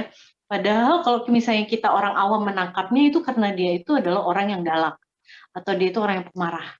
Padahal Bapak Ibu sekalian, penelitian menunjukkan bahwa orang-orang yang pemarah, orang-orang yang sering mengkritik, orang-orang yang sering menyalahkan, gitu ya, itu sebenarnya orang-orang yang kesepian. Gitu. Makanya ketika kita menyikapi orang tua kita yang kayaknya kok ngomel melulu, komentarin nggak enak melulu, sebenarnya mereka tuh lagi butuh perhatian. Nah, begitu juga dalam rumah tangga, ketika kita melihat pasangan kita kok misalnya ngomel-ngomel terus. Nah, ini catatan buat bapak-bapak ya, para suami, ini ada bapak-bapak nggak sih yang ngedengerin? Bapak-bapak mau tahu nggak? Nggak ada ya? Nggak ada ya? Ya, sayang Ada banget. Pak Oji. Ada, Oh, ada. ada. Ada, Bapak-bapak Pak mau tahu Herman. nggak? ada. Oh, Ya, ada. Pak Herman, Oji. Bapak-bapak mau tahu nggak gimana caranya supaya istri itu berkurang omelannya? Mau tahu nggak? Karena kita kan perempuan selalunya melabel diri, oh kita ini kan punya kuota 20.000 kata per hari, jadi itu harus kita abisin dong gitu. Makanya laki-laki harus malu-malu dong kalau kita ngomel gitu. Well, itu sebenarnya bentuk agresivitas sih sebenarnya ngomel itu. Karena kalau misalnya kita mau mengkoreksi seorang ya, kita langsung ngomong lugas aja to the point, nggak usah dengan ucapan penjabaran berparagraf-paragraf panjangnya gitu. Langsung lugas saja bilang kesalahannya apa dan perlu diperbaikinya seperti apa. Nah, bapak-bapak tolong catat ini. Supaya istri-istri itu berkurang omelannya, ketika dia sedang mengomel, tolong jangan digurui, jangan dilarang, jangan diceramahin, apalagi dikeluarin dalil-dalilnya. Ya. Jadi gimana dong caranya? Memang cara mekanisme perlindungan diri kita pertama pengennya ngabur kalau dengerin orang ngomel, ya kan? Karena nggak nyaman kan di telinga. Tapi tolong bapak-bapak tahan untuk menghindar. Segera datangi istri, lalu Pak, tolong Pak peluk istrinya. Peluk dengan erat, gitu. Ya. Kemudian diusap nih dari ubun-ubun sampai sepanjang tulang belakang. Kan ini adalah pusat ini ya, pusat saraf ya, semuanya ada di sini kan, di otak, di ubun-ubun sampai sepanjang tulang belakang. Itu diusap pelan-pelan sambil di dalam hati, Pak, ini tolong catat di dalam hati ya, baca ta'awudz, a'udzubillahi minasyaitonirrajim. Kalau masih ngomel aja, ngoceh aja terus bacain ayat kursi. Tapi dalam hati ya. Kalau misalnya kenceng-kenceng nanti istrinya makin marah karena dipikir lagi diruqyah. Iya. Jadi harus dalam hati. Kenapa? Nanti rileks dia. Kan di sini kan saraf-sarafnya sensitif tuh. Kalau diusap tuh kan jadinya mereda, gitu kan? Sensasinya adalah menenangkan. Sebagaimana ketika kita lagi menghandle anak kita lagi tantrum tuh kan begitu caranya, kan diusap pelan-pelan gitu ya, bukan digoyang-goyang kayak dikocok-kocok gitu, enggak, tapi diusap pelan-pelan. Nah, ketika bapak-bapak ngusap gitu, sambil Pak dibisikkan di telinga istri, adindaku ini lagi capek ya. Cie, sweet banget kan? Adindaku lagi capek ya. Sini, yuk duduk yuk. Yuk, gimana kalau kita abis ini pergi cari cendol yuk ke depan gang gitu. Bapak-bapak jangan selalunya berpikir bahwa ibu-ibu ini pengennya shopping aja. Enggak, Pak. Dia sebenarnya bete, butuh tati tayang. Ya, dia tuh pengen perhatikan. Dia juga kadang cemburu loh sama anak-anak. Hanya saja dia nggak pernah bilang. Begitu juga bapak-bapak. Banyak bapak-bapak tuh yang cemburu sebenarnya sama anak-anaknya. Kenapa? Anaknya dimandiin, anaknya disuapin, dipakein baju, ya, dipeluk-peluk, dicium-cium, suaminya dianggurin, gitu ya. Makanya kita juga harus seimbang nih. Ketika kita mengekspresikan sayang kepada anak-anak, kita juga lakukan itu terhadap pasangan, gitu ya. Kalau perlu kita pastikan bahwa semuanya berhasil dipeluk gitu ya. Jadi kalau misalnya kita pelukan sama pasangan terus anak-anak godain, panggil anak-anak kita terus kita pelukan bareng kayak Teletubbies gitu ya. Insya Allah itu akan sedikit mengurangi agresivitas ya. Insya Allah manjur Pak. Jadi nggak usah tuh metode-metode menceramahi, apalagi pakai dalil, apalagi nakut-nakutin, awas lo ya, nanti hipertensi kamu nanti jadi parah lo ya, apa segala macem gitu, nggak usah. Itu cukup ekspresikan rasa sayang dan perhatian kita. Karena apa? Omelannya itu adalah sebenarnya demo, dia minta diperhatikan gitu ya. Cuma nggak pakai spanduk aja demonya, gitu. Tapi dengan omelan kayak gitu. Ya, Wallahu a'lam bishawab. Oke, Bu Kiki, silakan. Ya, halo. Suara saya kedengeran ya? Kedengeran, Bu. Oke. Soalnya ini ini. Itu ada pertanyaan dari bapak-bapak ini, Mbak Zini ya, Bapak Oji nih. Jadi pertanyaannya, Assalamualaikum warahmatullahi wabarakatuh. Bu Zizi, selain kendala komunikasi dari interaksi karena jarang bersua, bagaimana dengan pasangan yang justru jumpa lebih sering? Misalnya suami istri dokter, satu bedah, satu lagi dokter bius, satu rumah sakit, sering bareng, ketemu juga di tempat kerja. Makasih gitu. Wassalamualaikum warahmatullahi wabarakatuh. Gimana tuh Mbak Zizi tuh? Jadi ketemu melulu gitu. Di rumah, kerja, mobil, rumah sakitnya sama. Aduh, curcol nih kayak kita nih dokter ya. Ya nggak apa-apa deh. Gimana tuh Mbak Zizi? Baik, bismillahirrahmanirrahim. Nah, ya kembali lagi ke prinsip 3 hal itu. Bonding, element of newness, element of curiosity. Jadi, papasan misalnya, ketika di rumah sakit, papasan. Tapi yang biasanya cuma gitu-gitu doang, kenapa nggak sesekali nyelipin pesan cinta pakai sticky note di sakunya misalnya. Kan unyu tuh, belum pernah coba kan? Pesan cinta yang selama ini hanya lewat WA, kenapa nggak sesekali kita tulis pakai tangan gitu ya, pakai spidol, kita tulis apa jokes misalnya, lelucon garing tuh sebenarnya orang pikir itu nggak romantis, padahal tuh unyu gitu ya, lucu gitu. Kita tulis, terus kita selipin deh kalau kita papasan, seolah-olah kita lagi ngasih sabu-sabu gitu loh. Kayak orang ngedar narkoba gitu, diam-diam gitu. Itu akan menciptakan apa nih gitu. Ada elemen surprise gitu, ada sesuatu yang baru apa nih gitu ya.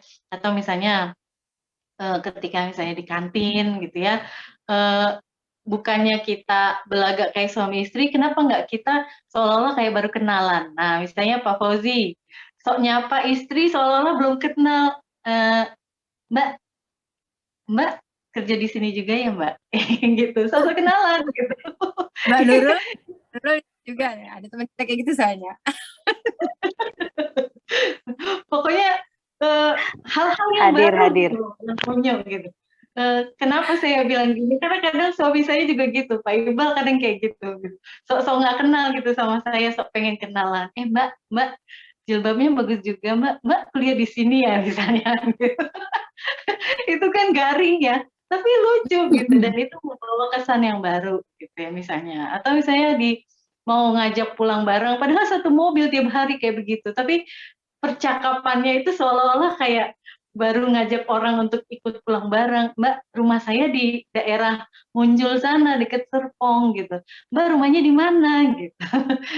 Mau nggak saya anterin misalnya, padahal emang tinggalnya bareng gitu. Tapi ini akan menjadi sesuatu yang aneh, mengejutkan, tapi juga menjadi sesuatu yang baru gitu ya. Begitu juga dengan istri misalnya, sok-sok tanya-tanya lah sama senior gitu ya, ceritanya kayak zaman kuliah gitu. Maaf Kak, kalau yang tentang ini gimana ya misalnya, sok-sok nanya kayak gitu. Jadi sekreatifnya kita lah sebenarnya gimana caranya untuk ada hubungan-hubungan yang baru gitu. Jadi bukan mesti harus suasana kamar baru kah, atau penampilan kita baru, enggak. Tapi percakapan kita aja bikin kayak role play. Nah, role play itu kan berarti main pura-puraan. Itu kan membutuhkan imajinasi, dan itu akan membuat kita jadi keluar dari rutinitas gitu ya.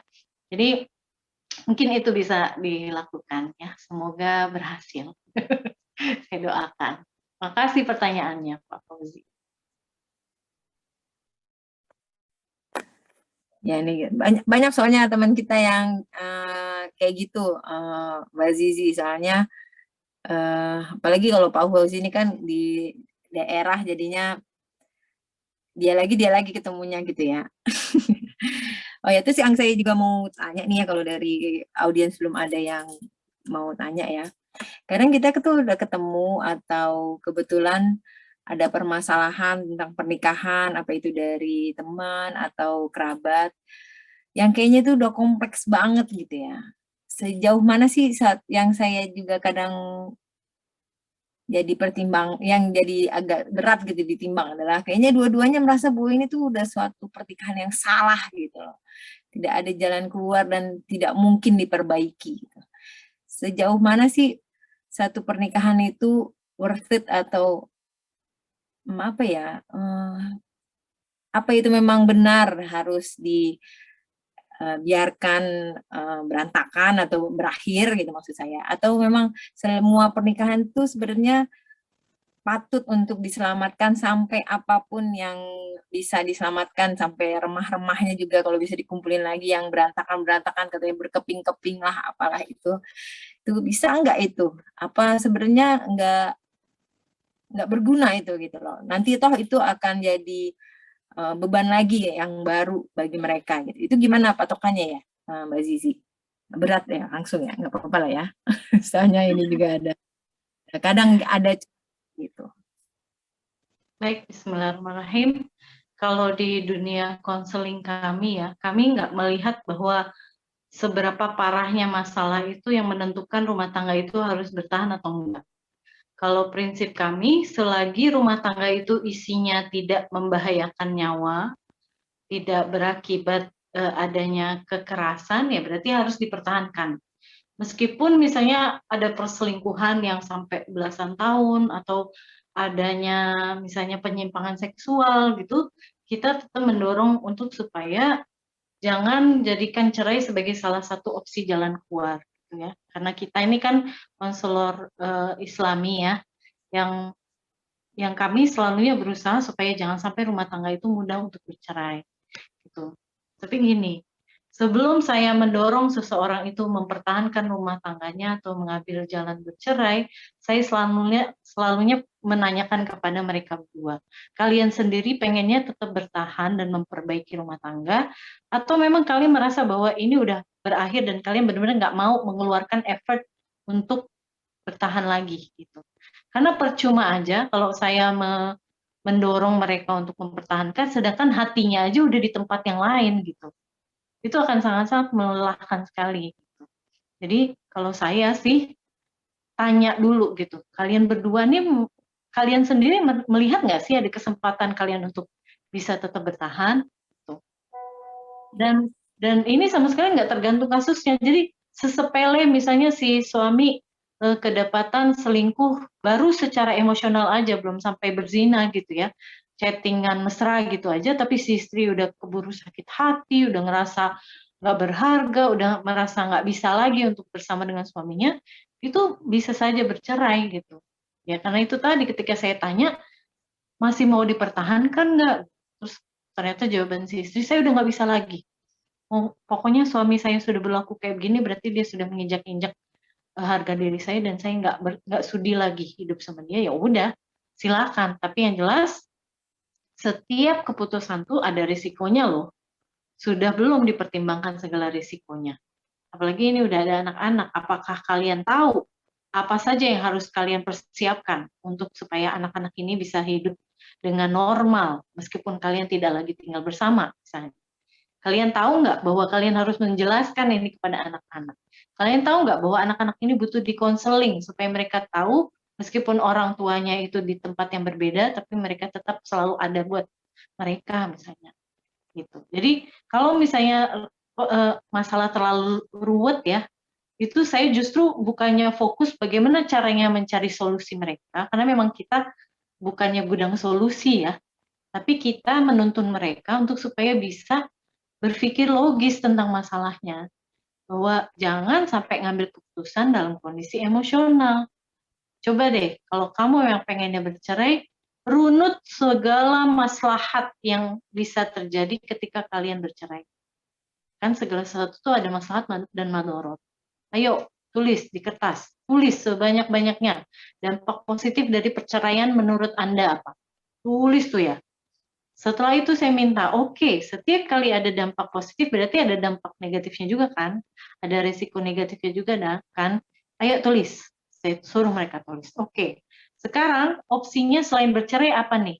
Bertahan. Ya udah bertahan. Sekarang tulis semuanya secara detail. Oke, sekarang lihat mana di antara kedua ini yang madorotnya paling besar? Mana yang efek negatifnya paling banyak? Oh ternyata bercerai, gitu ya. Oke, kalau saran saya, kalau ternyata resiko paling besarnya yang ini, justru ini harus dihindari. Tapi ternyata kliennya kekeh misalnya. Ya udah, kalau misalnya dia kekeh, ya udah. Yang jelas dia harus tahu nih apa akibatnya kalau misalnya dia tetap kekeh dengan keputusan untuk bercerai kayak gitu. Nah kalau udah kayak begitu, kita nggak lagi terbebani bahwa jalan keluarnya harus begini dan begitu. Karena kan yang tahu masalahnya adalah mereka berdua. Gitu. Kita baru aja ketemu misalnya sejam yang lalu gitu. Jadi kita nggak bisa tuh yang namanya mencekoki orang dengan solusinya.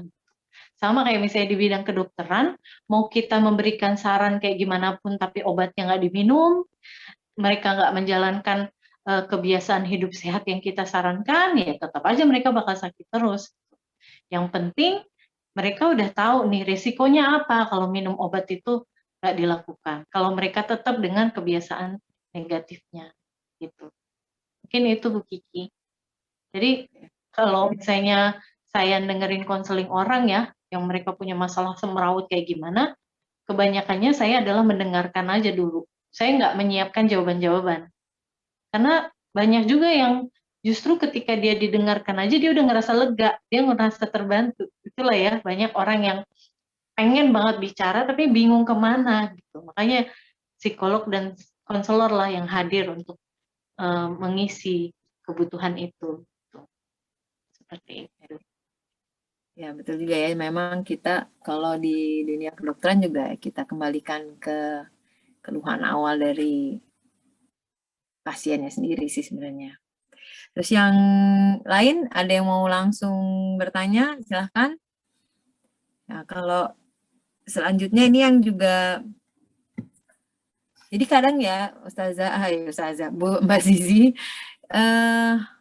kan tidak bisa dihindari juga bahwa kita tuh menikah kalau di dunia barat mungkin menikah tuh antara dua orang aja gitu. Tapi kita orang Indonesia lah, orang timur.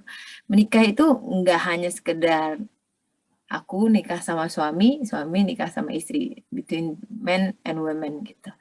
Nah, kita bahkan biasanya menikahi keluarga besar yang nggak juga, kadang kalau lagi ada konflik itu tidak memperbaiki justru, atau bahkan justru jadi sumber masalahnya adalah misalnya ya, ini jangan menuduh ada masalah saya mertua ya, misalnya mertuanya justru jadi masalah gitu karena kecampur tangan lah, niat baik tapi cara salah, atau mungkin ada komunikasi yang memang berbeda kayak tadi masalah lintas apa suku gitu kan. Nah, itu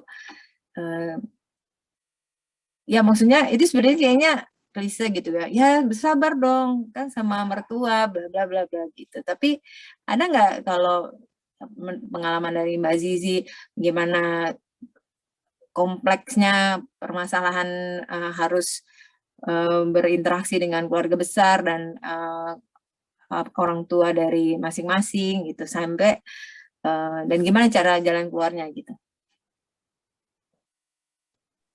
Baik, Bismillahirrahmanirrahim. Emang banyak banget ini masalah rumah tangga yang akhirnya melebarnya itu sampai ke keluarga besar. Bahkan pemicunya adalah keluarga besar gitu, entah mertua, ipar gitu ya, lain sebagainya. Kalau saya sih ya memandangnya bahwa andai kita di awal pernikahan itu paham bahwa yang akan kita nikahi ini bukan hanya suami kita aja atau istri kita aja, tapi juga seluruh keluarganya, itu artinya berarti kita harus dengan penuh dengan penuh sikap welcome gitu menerima mereka tanpa judgement gitu. Makanya itu tadi bahwa entah kenapa ya di dalam budaya kita pokoknya sesuatu yang beda itu aneh, padahal sesuatu yang beda itu mengayakan. Makanya terjadi perbedaan budaya kita anggap bahwa oh ini salah, kamu benar, saya salah dan sebagainya. Itu tuh yang harus kita edukasi sebenarnya dari awal.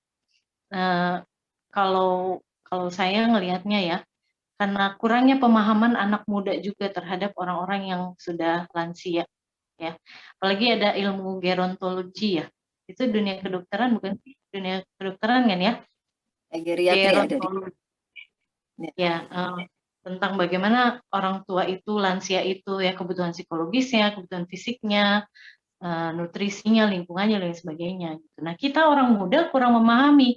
Kita mengukur diri kita, mengukur orang tua sebagaimana diri kita, padahal kebutuhan-kebutuhan mereka itu sudah berbeda. Sama aja kayak kita mencoba menyamakan kebutuhan kita orang dewasa dengan anak-anak, kan tentunya sangat berbeda sekali. Makanya anak-anak muda nih sebenarnya perlu diedukasi tentang bahwa orang tua itu ada loh yang namanya emptiness syndrome, sindrom sarang kosong. Ya, ini khusus buat para ibu-ibu kita, mertua kita yang sudah lansia, yang perempuan tuh sindromnya itu sarang burung kosong. Jadi selama hidupnya dia provide buat anak-anaknya, dia mencari makan, dia melindungi, merawat ya. Kita ingat aja gimana kita merawat anak-anak kita dulu pas mereka masih SD, masih TK ya. Kita mau masuk ke kamar mandi aja diketok-ketok, ditangisin gitu ya. Kita mau berangkat kerja aja drama banget gitu ya.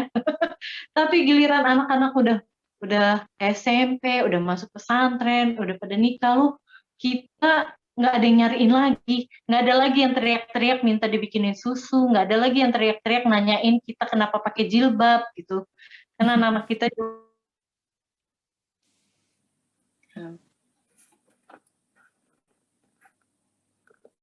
nggak ada yang nanyain, mereka sibuk dengan kehidupannya sendiri. Akhirnya itu menjadikan para orang tua itu jadi merasa kurang berharga, kurang dibutuhkan, tidak dicari, gitu ya, nggak ada yang menghargai mereka. Kalau dulu kan anak-anak kita misalnya mau ngerjain PR aja nanya kita dulu ini gimana ngerjainnya. Sekarang mereka udah mandiri, YouTube udah jadi referensi sehingga udah nggak ada lagi tuh pertanyaan ke kita, minta nanya, bantuin soal dan sebagainya.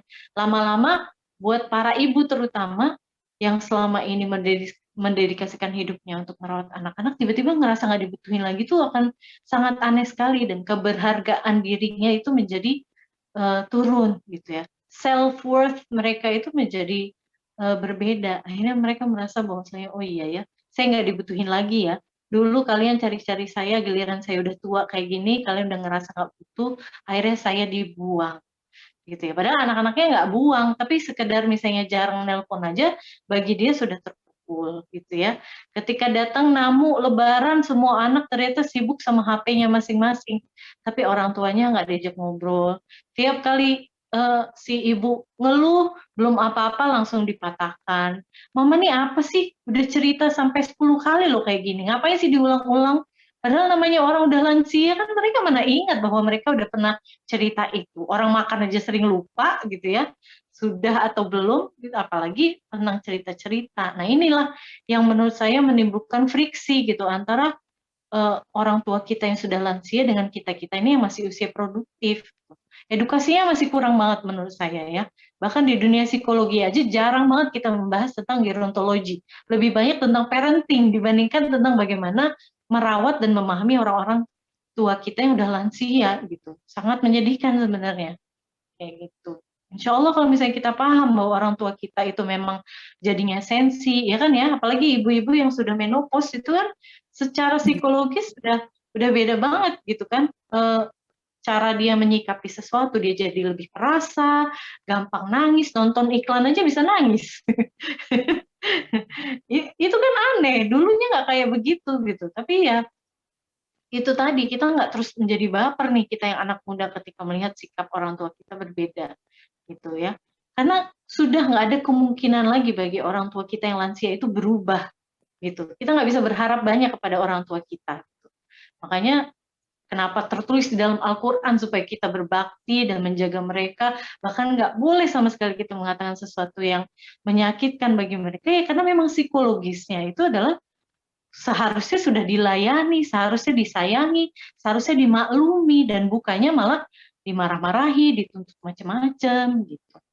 Kayaknya sedih banget sih kalau saya ngelihat rumah tangga yang kemudian rusak karena mempermasalahkan orang tua itu ya karena mereka kurang paham sebenarnya dengan kondisi para lansia gitu. Wallahu a'lam bishawab. Ya memang selalu tidak ada masalah yang cuman single cost aja sih ya kalau urusan rumah tangga itu biasanya. Ini teman-teman udah pada tidur apa gimana ini? Ada lagi nggak ya? Ini kayaknya anteng-anteng aja apa memang tidak ada masalah atau udah pada capek weekend gitu. Kita memang pengajian memang baru sanggup 2 minggu sekali nih Mbak Azi. Cuman di beberapa sesi memang kita maunya ada parenting gitu ya. Karena memang untuk pengayaan buat kita kadang topik-topik yang ringan ataupun yang keseharian bisa membantu sekali untuk kita mengatasi ya masalah di rumah terutama ya. Kalau berhubungan dengan pasien kan beda lagi ya. Yang menarik memang tadi hal-hal yang baru itu dan yang sedikit mengejutkan itu ya membuat sparkle itu ada gitu. Itu memang gimana mau sparkle ya kalau saya aja ini ntar jangan pada ini ya, jangan pada jawab ya. Pulang jam berapa gitu, udah kemana gitu ya. Tapi ya memang kalau saya sempat-sempatkan pasti untuk kalau suami pulang harus bangun gitu untuk nyiapin minum atau apa gitu. Dan kalau dia harus berangkat subuh-subuh, sebenarnya bukan subuh ya, sebelum subuh gitu. Jangan ada yang protes lagi-lagi ya, jangan pakai japri. Memang itu dia harus disempet-sempetin gitu. Tapi ya itu bukan hal yang mudah dan kadang-kala ya saya udah kemana tahu suami juga udah berangkat lagi, pergi lagi, pulang lagi, berangkat lagi gitu. Kalau ritme suami saya seperti itu. Ya, jadi memang untuk teman-teman yang ada masalah nih ya, Mbak Zi, kita kan memang nggak begitu banyak ya, bukan nggak begitu banyak ya, mungkin konseling konselor-konselor seperti Mbak Azi gitu kan ya baru mungkin sekarang ini gitu lebih banyak karena ada sosial media yang memang lebih marak ya baru kita bisa tahu oh kita cari aja nih gitu. Kapan sih pasangan itu memang sebaiknya harus mencari pihak ketiga gitu ya? Apakah harus melibatkan keluarga dulu? Apa memang sebaiknya nggak usah langsung berdua aja ke konselor atau gimana ya? Sebaiknya ada nggak tipsnya gitu Mbak biar kita juga bisa mungkin mendeteksi gitu ya dari kenalan kita bahwa mendingan kamu cari ini deh konselor deh daripada berlarut-larut gitu. Baik, bismillahirrahmanirrahim. Ya, sebagaimana kebutuhan pergi ke dokter, kadang kita nunggu parah dulu baru pergi ke dokter ya kan. Betul. Padahal coba kalau di awal-awal simptomnya itu kelihatan ya langsung dikeluhkan kan jadinya lebih gampang mengobatinya gitu. Nah begitu juga dalam dunia rumah tangga gitu. Sedihnya kita nih para psikolog dan konselor adalah datang ke kita ketika rumah tangga emang udah di ujung tanduk gitu. Mana aja pas kemarin-kemarin kalian punya kesempatan untuk diskusi gitu. Karena iya betul. Karena kita bukan tugas kita lah untuk mengobati dan merubah semuanya sehingga semuanya jadi bagus lagi, enggak gitu. Tapi kita ini kan mengedukasi gitu. Namanya juga konseling ya. Jadi tugas kita adalah mendengarkan, lalu menguatkan dan membimbing gitu. Dan memotivasi. Dan kalau misalnya dilakukan ketika mereka sendiri aja udah merasa nggak saling cinta, udah bahkan pengennya pisah aja ya, kita udah mau gimana lagi gitu. Selain hanya ya udahlah damage controlnya aja lah gitu lah, bukannya malah menyembuhkan gitu. Makanya kalau misalnya rumah tangga itu ngerasa udah kayaknya nih kita intensitas komunikasi kita sudah mulai jarang, kemudian kita terlalu sibuk, mungkin kita perlu cari orang ya yang bisa memberikan kita masukan. Jadi bahasanya itu masukan sebenarnya, bukan mengobati, bukan mengkoreksi atau apa gitu ya. Jadi sama kayak orang datang ke dokter tuh kan bukan tujuannya untuk bahwa dia sakit aja, bahwa mungkin ada yang perlu dia tanyakan gitu kan, dia konsul gitu. Nah makanya edukasi tentang konseling ini inilah yang perlu juga banyak disebar di masyarakat bahwa datang ke konselor atau psikolog itu bukan waktu udah parah aja, bukan ketika udah stadium 4 aja, bukannya ketika udah tepar aja gitu. Tapi ketika gejala-gejala awal kelihatannya muncul, udah langsung dikonsultasikan gitu. Kayak gitu sih, Bu. Mungkin bosen awal kali, bosan Biasanya sama mitas gitu ya, yang jadi awal ini ya, tanda-tanda harus konselor. Gimana Ibu Nurul? Iya, Assalamualaikum warahmatullahi wabarakatuh. Salam. Perkenalan juga ya Mbak Gizi, saya Bu Nurul, cuma mohon maaf ini videonya di off karena lagi horor kalau di onin. Gini, tidak seperti penyakit yang fisik ya, kalau yang dokter hadapi gitu ya. Orang yang sakit tuh kelihatan gitu, walaupun kadang yang kelihatan simptomnya aja, dia yang sakit, dia bisa aja denial ya. Misalnya, enggak sih nggak apa-apa kok, padahal kakinya kelihatan udah pincang misalnya. Tapi overall tuh kalau penyakit fisik itu kan kelihatan, oh dia sakit gitu. Nah sekarang masalahnya kalau sakit yang terjadi dalam suatu hubungan, oh ya mau nambah lagi, ini pertanyaan bukan curhat ya, didoakan saja mudah-mudahan saya baik-baik saja sama suami. Cuma ini memang saya pengen punya ada pertanyaan aja dalam benak saya seperti ini gitu ya. Cuma dalam kondisi sakit tanda kutip hubungan suami istri, kadang justru yang mau datang ke konseling itu adalah justru orang yang lebih pihak yang lebih waras tanda kutip bahwa ini tuh ada yang salah. Terus dia datang ke konselor lah, atau psikiater lah, atau psikolog lah gitu. Sementara yang menjadi penyebab kadang justru merasa nggak apa-apa, orang ini nggak ada masalah kok gitu. Dan pada saat yang normal itu, yang menerima akibat dari rusaknya hubungan itu justru dia yang konsul dan dia justru sebetulnya bukan dia penyebabnya. Bagaimana dia mengajak pasangannya yang tidak menyadari bahwa sumbernya adalah dia gitu loh. Bahwa dialah yang perlu diajak berdiskusi, konsultasi. Itu bagaimana membuat kondisi pasangannya tuh bisa berpartisipasi dalam mengatasi penyakit. Karena kalau penyakit fisik gampang gitu. Kalau kita untuk disadarkan bahwa ini kamu tuh sakit gitu. Tapi kalau penyakit seperti ini, penyakit perasaan, penyakit psikologis kan kita nggak bisa maksain bahwa ini ada yang salah sama kamu gitu. Justru yang datang duluan tuh yang lebih waras gitu. Biasanya gitu kayak seperti orang tua yang datang ke psikolog anak gitu. Justru dia lebih sensitif terhadap ada sesuatu dari anaknya gitu. Dibandingkan orang tua yang nggak sensitif, justru itu yang perlu ditolong gitu. Mudah-mudahan Mbak Zizi paham ya pertanyaan saya. Terima kasih. Assalamualaikum. Waalaikumsalam warahmatullahi wabarakatuh. Makasih pertanyaannya Bu Nurul.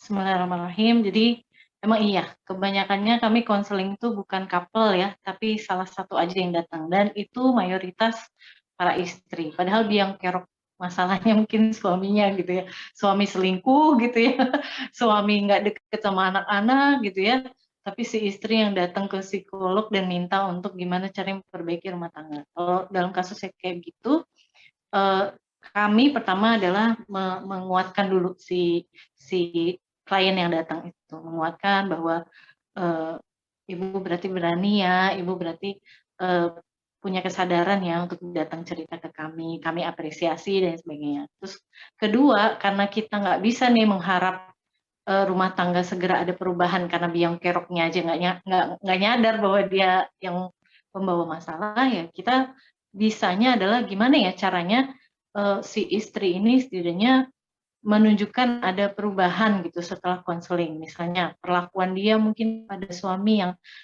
lebih membaik sehingga si suami jadinya merasa bahwasanya oh ternyata setelah kamu konseling kamu malah positif seperti ini ya gitu. Kalau si istri merayu untuk ngajak dia konseling, dia jadinya tergerak gitu karena melihat dengan jelas bahwa si istri ketika datang dari konseling itu bukannya malah tambah agresif dan sebagainya, tapi malah melembut, malah bisa menunjukkan sisi positifnya gitu ya. Kemudian ada trik lain adalah saya seringkali mengajak para istri menyusun strategi bahwa ketika misalnya datang mengajak pasangan untuk konseling, itu yang dibicarakan bukan bahwa si suami lah yang salah dan harus memperbaiki perilakunya, tapi kayaknya kita punya masalah deh, yuk gimana kalau misalnya kita cari saran dari psikolog, kayak gitu. Kalau nadanya seperti ini, para laki-laki cenderung tidak defensif. Mereka nggak langsung merasa, oh saya bakal disalahin nih, enggak. Tapi ketika kita dengan mengatakan bahwa kayaknya kita berdua nih punya masalah, terutama saya nih, yang kayaknya saya kurang sabar, sok-sok aja gitu, sok pura-pura seolah-olah kita lah sebenarnya yang bermasalah. Sehingga suami diminta datang sebagai support aja dan bukannya yang penyebab masalah gitu. Itu lebih menggerakkan si suami untuk mau ikut datang konseling gitu. Dan ketika sesi konseling pun kita hindari banget tuh kata-kata bahwasanya Bapak nih salah gitu. Ini kan gara-gara Bapak, makanya istri Bapak jadi begini dan begitu. Karena kalau belum apa-apa kita nadanya udah menyerang, yang ada dia bakal mempertahankan dirinya, entah itu fight, entah itu flight, entah itu freeze. Itu kan insting orang ketika lagi diserang ya. Fight itu adalah melawan balik, kedua adalah flight, ngabur, menghindar, ketiga adalah dia membeku, diam aja, dia nggak akan merespon apa-apa gitu. Nah ini kita hindari kayak gitu. Jadi kalau misalnya nih ada masalah selingkuh misalnya, si istri duluan yang curhat ke saya kuatkan dulu istrinya. Memang kalau selingkuh itu berat ya Bu ya, saya hargai Ibu bahwa Ibu punya keberanian untuk bicara, Ibu nggak segan untuk mencari bantuan, nggak banyak loh perempuan yang seperti Ibu gitu ya. Insya Allah nih ya Bu ya, pelan-pelan kita akan cari sama-sama jalan keluar untuk ini misalnya. Gimana kalau misalnya suami Ibu diajak ke sini juga, terus dia langsung bilang, tapi suami saya nggak mau, dia tuh orangnya itu selalu menghindar, dia tuh selalu menjauh dari saya. Gimana kalau misalnya kita mencoba eksperimen nih selama beberapa hari ke depan, kita pakai strategi aja nih Bu supaya suami Ibu mau misalnya. Gitu. Kebanyakannya kalau saya pakai bahasa kayak begitu, para istri jadi mau berusaha dan alhamdulillah suaminya jadi ikutan pengen konseling juga kayak gitu. Tapi ada juga kalanya memang sampai di jalan buntu kita hanya bisa memberikan saran kepada istri saja. Nggak pernah terrealisasi suaminya ikut datang ke kita, itu banyak juga. Dan kalau udah kayak gitu ya tugas kita ya hanya menguatkan si istri aja. Lain kalau misalnya skala selingkuhnya yang sudah sangat parah, misalnya sudah free sex sampai misalnya ada gejala-gejala keluhan infeksi menular seksual misalnya, saya langsung sarankan biasanya untuk periksa ke SPKK misalnya gitu. Bahkan saya pernah pakai metode nakut-nakutin gitu. Jadi si suami ini dia hiperseks. Si istri ini perempuan baik-baik, jilbaber gitu ya, ngaji gitu. Tapi si suaminya free sex gitu. Padahal suaminya juga dia pergi ke kajian juga gitu. Nah, saya kan ini ya kehabisan akal nih. Ini orang tentunya di kajian-kajian dia sendiri udah tahu lah mana yang halal dan haram, dan saya bukan ustazah, percuma aja saya ceramahin atau ngasih dia sugesti-sugesti tentang apa bahaya-bahaya free sex-nya itu dari sisi agama gitu. Akhirnya saya berpikir, Bapak sudah pernah belum periksa ke dokter? Loh, kenapa? Kan saya nggak sakit misalnya. Bapak pernah dengar nggak tentang IMS gitu? Infeksi menular seksual? Enggak, apa itu? Bapak pernah dengar tentang HIV/AIDS? Enggak gitu. Itu adalah penyakit menular seksual Pak, yang hanya bisa ditular lewat hubungan seksual. Bapak dalam pekan ini aja Bapak sudah berapa perempuan yang Bapak tiduri gitu. Dari jawaban dia ada 6 lah, ada 8 lah gitu. Karena ini udah berapa 4 tahun dia jalani kehidupan free sex seperti itu gitu ya. Akhirnya saya bilang, Bapak tahu nggak bahwa gejala infeksi menular seksual itu nggak langsung kelihatan loh Pak, baru muncul nanti ketika bahkan bertahun-tahun setelah berhubungan seks. Bapak pernah dengar yang namanya Raja Singa, gonorea, yang bernanah. Bapak ada keluhan nggak di kelamin? Nggak ada. Tapi emang itu Pak, nggak selalunya ada keluhan. Akhirnya dia pucet kan, gitu. Akhirnya dia pucet langsung, oh begitu ya Bu ya, saya nggak tahu loh Bu kayak begitu. Segera ya Pak, segera periksa ke SPKK segera. Ada tuh di rumah sakit dekat sini, jangan ditunda-tunda lagi Pak. Lebih awal ketahuan, lebih mudah diobati. Akhirnya pucet tuh gitu. Dan betul-betul terpukul dia, betul-betul melek bahwasanya, oh ini ada ancaman medis ya. Dia nggak sangka bahwa ini akan hanya berpengaruh pada keluarga dan kesetiaan kepada istri aja, tapi ternyata pada kesehatan dia juga gitu. Apalagi dia adalah tipe orang yang sangat memperhatikan kesehatan.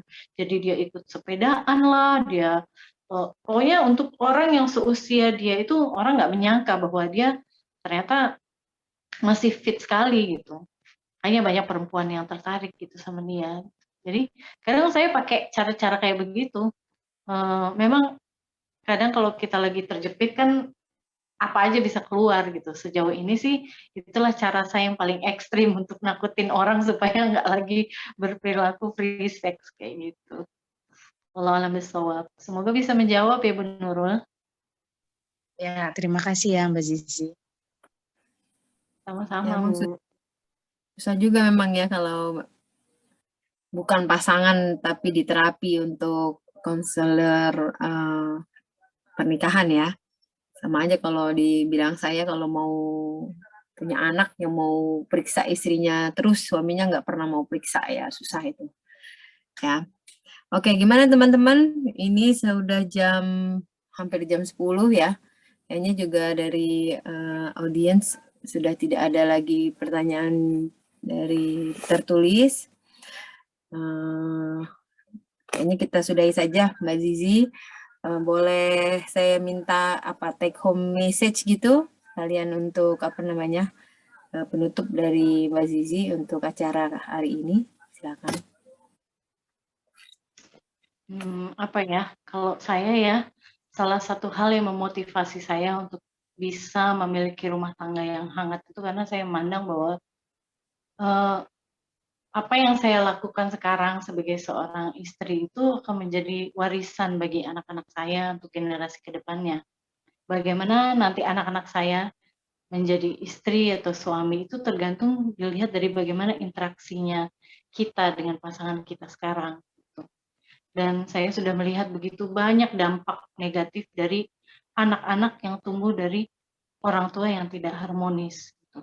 Dan efeknya banyak sekali dari kecanduan, perselingkuhan, promiscuity atau yaitu kehidupan serba bebas, free sex kah, kemudian narkoba dan sebagainya gitu. Jadi kalau kita meremehkan ya tentang bagaimana kita berhubungan dengan pasangan kita itu sesungguhnya justru berarti kita meremehkan warisan yang akan kita tinggalkan. Dan kita sebenarnya pengen diingat sebagai istri atau suami yang seperti apa sih nanti kalau kita meninggal. Itu kan kita nggak tahu ya kapan sih Allah akan mengambil nyawa kita. Dan kita bisa lihat sendiri kan ada rekan-rekan kita yang sudah pada meninggal, itu pasti teman-teman juga akan menyebutnya sebagai, oh si ini nih yang suka dia terkenal paling begini dan begini. Tapi ketika ditanya ke keluarganya mungkin nggak ada kesan yang manis tentang anggota keluarganya yang baru meninggal itu. Jangan sampai ketika kita mungkin disanjung-sanjung, dipuji di luar, dianggap sebagai teman yang baik, tapi ternyata di dalam rumah sendiri, keluarga kita itu nggak merasa kehilangan kita. Kalau saya pengennya ya diingat sebagai ibu yang lebih banyak memeluk daripada mencubit. Saya pengen diingat sebagai istri yang lebih banyak tersenyum daripada cemberut kepada suami. Saya pengennya diingat sebagai seorang istri yang lebih banyak memuji daripada mencibir atau membandingkan gitu. Nah, Bapak Ibu kira-kira pengen diingat sebagai istri atau suami yang seperti apa nanti ketika meninggal? Saya berharapnya hanya kenangan-kenangan manis yang bisa mereka ingat lebih banyak dibandingkan kenangan yang pahit bersama dengan saya. Dan semoga kebersamaan dan kehangatan kita bersama keluarga kita bukan berhenti di dunia saja, tapi berlanjut nanti di tempat yang abadi, yaitu di surganya Allah, insya Allah. Wallahu a'lam bishawab. Mohon maaf Bapak Ibu, kakak-kakak semua kalau ada kekurangan dan kekhilafan ya. Wallahu a'lam bishawab. Wassalamualaikum warahmatullahi wabarakatuh. Waalaikumsalam warahmatullahi wabarakatuh. Terima kasih banyak Mbak Zizi, teman-teman sekalian, dan juga ini juga nggak hanya dari angkatan kita yang join kelihatannya, biar lebih banyak dan lebih bermanfaat ke tema untuk hari ini ya. Gimana Bapak Oji, masih bangun? Abang ditutup oleh kembalikan ke Bapak ini. Ini teman-teman bisa nanti ada slide yang di-share dari Mbak Zizi, nanti akan saya share di grup ya. Untuk kontak personnya juga itu salah satunya Instagramnya bisa coba di klik ke Instagramnya Mbak Zizi. Ya, Pak Oji masih ada? Ya, silakan ya. Ditutup Bu Moderator. Oke. Alhamdulillahilladzi muslimin. Mari kita bersama-sama menutup membaca doa untuk menutup majelis.